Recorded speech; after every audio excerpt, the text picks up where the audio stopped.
kami akan terus melaksanakan efisiensi sehingga defisit ini kita ingin tekankan sekecil mungkin.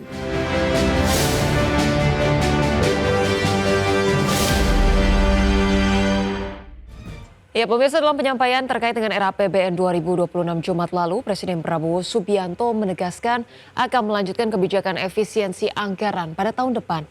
Efisiensi akan dilaksanakan pada program-program yang tidak berdampak langsung pada masyarakat. Prabowo meyakini melalui efisiensi defisit APBN bisa mengecil. Tak hanya itu, Prabowo juga berkomitmen untuk menurunkan defisit APBN hingga ke angka 0% pada tahun 2027 atau 2028. Salah satu strategi untuk mencapai target tersebut yakni dengan melaksanakan efisiensi anggaran. Pemangkasan anggaran akan menyasar belanja operasional yang tidak efisien. Menurut Prabowo, setiap rupiah yang dibelanjakan harus memberikan manfaat penciptaan lapangan kerja, memperkuat daya beli, dan meningkatkan kualitas publik. Sementara itu dalam era APBN 2026, pemerintah menargetkan defisit anggaran sebesar 2,48% terhadap PDB. Pemerintah yang saya pimpin berjanji di hadapan majelis ini, kami akan terus melaksanakan efisiensi sehingga defisit ini kita ingin tekankan sekecil mungkin. Dan adalah harapan saya, adalah cita-cita saya untuk suatu saat, apakah dalam 2027 atau 2008, saya ingin berdiri di depan majelis ini, di podium ini, untuk menyampaikan bahwa kita berhasil punya APBN yang tidak ada defisitnya sama sekali. Ya, pemirsa, pengamat ekonomi ini meminta pemerintah untuk berhati-hati dalam menjalankan program efisiensi APBN di tahun depan. Direktur Eksekutif KOR Indonesia Muhammad Faisal mengungkapkan rencana pemerintah yang masih mendorong program efisiensi dalam RAPBN 2026 dinilai akan melanjutkan tekanan pada sektor real. Dengan total belanja lebih dari 3.000 triliun pada RAPBN 2026, pengamat menilai pemerintah harus bisa memaksimalkan belanja demi mendorong perekonomian dengan laju pertumbuhan yang cenderung stagnan di angka 5%. Maka pemerintah harus membuktikan program belanja tahun depan akan berkontribusi signifikan bagi perekonomian.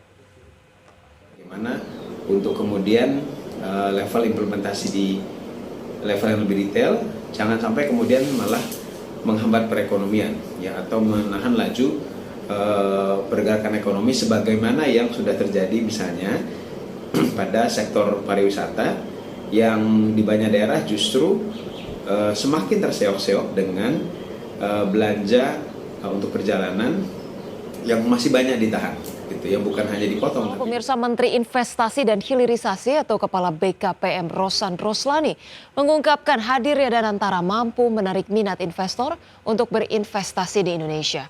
Rosan optimistis investasi di tahun 2026 akan menembus lebih dari 2.000 triliun rupiah atau naik 14,2%.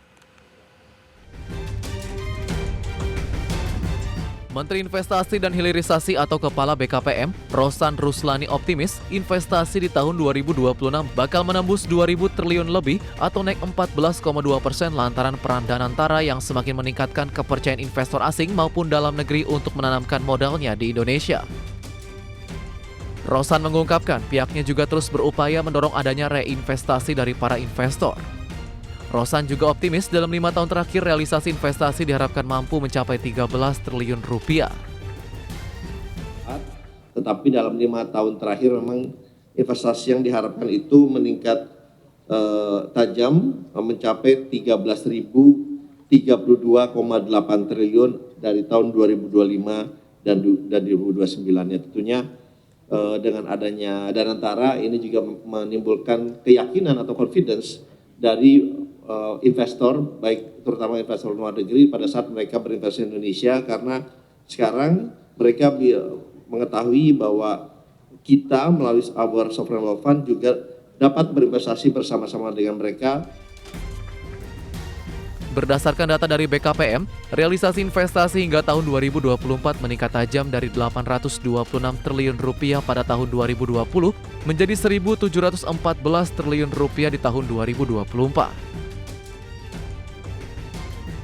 Sebaran investasinya pun kini lebih tinggi di luar Pulau Jawa dengan persentase 51,9% atau lebih dari 3.000 triliun dan 48,1% atau 2.900 triliun di Pulau Jawa. Jakarta, Riki Anwardi, Adi Firmansyah, IDX Channel. Ya, pemirsa, Badan Gizi Nasional optimis hingga akhir tahun akan mengoperasikan 24.000 satuan pelayanan pemenuhan gizi atau SPPG untuk mensukseskan program makan bergizi gratis. Pemerintah menetapkan anggaran 335 triliun untuk program prioritas tersebut. Kepala Badan Gizi Nasional Dadan Hindayana mencatat hingga saat ini jumlah satuan pelayanan pemenuhan gizi atau SPPG atau yang dikenal sebagai dapur produksi makan bergizi gratis sudah mencapai 5.885 unit yang tersebar di 38 provinsi, 510 kabupaten, dan 7.200 kecamatan. Selain yang sudah beroperasional, Dadan mencatat terdapat hampir 19.000 yang mendekati operasional sehingga nantinya diharapkan pada akhir tahun terdapat 24.000 SPPG yang beroperasi.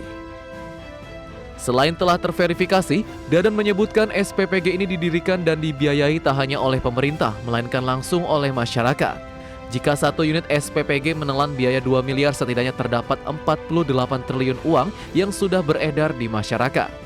Adapun anggaran APBN yang telah terpakai mencapai 10,3 triliun rupiah untuk intervensi pemenuhan gizi. Satuan pelayanan pemenuhan gizi yang sekarang sudah operasional, total jumlahnya adalah 5.885. Ya, sudah mencakup di 38 provinsi, di 510 kabupaten dan 7.200 kecamatan. Dan kemudian selain yang sudah operasional 5.885, sudah ada juga hampir 19.000 yang mendekati operasional sedang verifikasi. Dan perlu diketahui bahwa pembangunan SPPG yang 5.885 ditambah yang hampir operasional 19.000 itu sepenuhnya 100% dibiayai oleh uang masyarakat. Jadi kalau 19.000 tambah 5.800 itu kurang lebih ada sekitar 24.000. Sementara untuk tahun 2026, pemerintah menargetkan 82,9 juta siswa yang mendapatkan MBG. Pemerintah menetapkan anggaran 335 triliun untuk program prioritas tersebut. Dari Jakarta, Adi Firmansyah, IDX Channel. Ya, pemirsa, kita ke informasi berikutnya. Menteri Pertanian Andi Amran Sulaiman menyatakan banyak penggilingan padi yang gulung tikar telah terjadi sejak 15 tahun lalu. Fenomena ini diakui karena adanya ketimpangan usaha kelompok penggilingan padi sehingga kelompok kecil tidak dapat bersaing. Menteri Pertanian Andi Amran Sulaiman menyatakan banyaknya penggilingan padi yang gulung tikar di berbagai daerah merupakan penggilingan padi kelompok kecil. Hal ini dikarenakan adanya pelaku usaha penggilingan padi kelompok besar yang mendominasi pasokan gabah. Amran juga mengatakan fenomena ini telah terjadi sejak 15 tahun lalu akibat adanya struktur pasar yang timpang antara pengusaha penggilingan padi. Pasalnya, kehadiran penggilingan padi kelompok besar ini membuat kelompok penggilingan padi yang kecil sulit mendapatkan bahan baku dan akhirnya operasional terganggu. Jadi kapasitasnya 116.000, kemudian 116 juta, kemudian padi kita hanya 65 juta. Itu kan? Benar nggak? Clear kan? Dan berikutnya mungkin 15 tahun yang lalu atau 20 tahun, tiba-tiba ada perusahaan masuk, perusahaan besar. Kapasitasnya kurang lebih 30 dengan menengah dengan besar itu 50 juta ton. Pertanyaanku, terganggu nggak yang kecil? Sudah selesai jawabannya. Amran menambahkan faktor musiman juga diyakini turut membuat operasional penggilingan padi kelompok kecil sulit beroperasi. Pasalnya 70% produksi padi Indonesia terjadi pada semester pertama. Akibatnya, sebagian besar gabah pada periode tersebut sudah giling, sehingga pada periode semester kedua pasokan bahan baku berkurang. Jakarta, Ricky Anwardi, IDX Channel.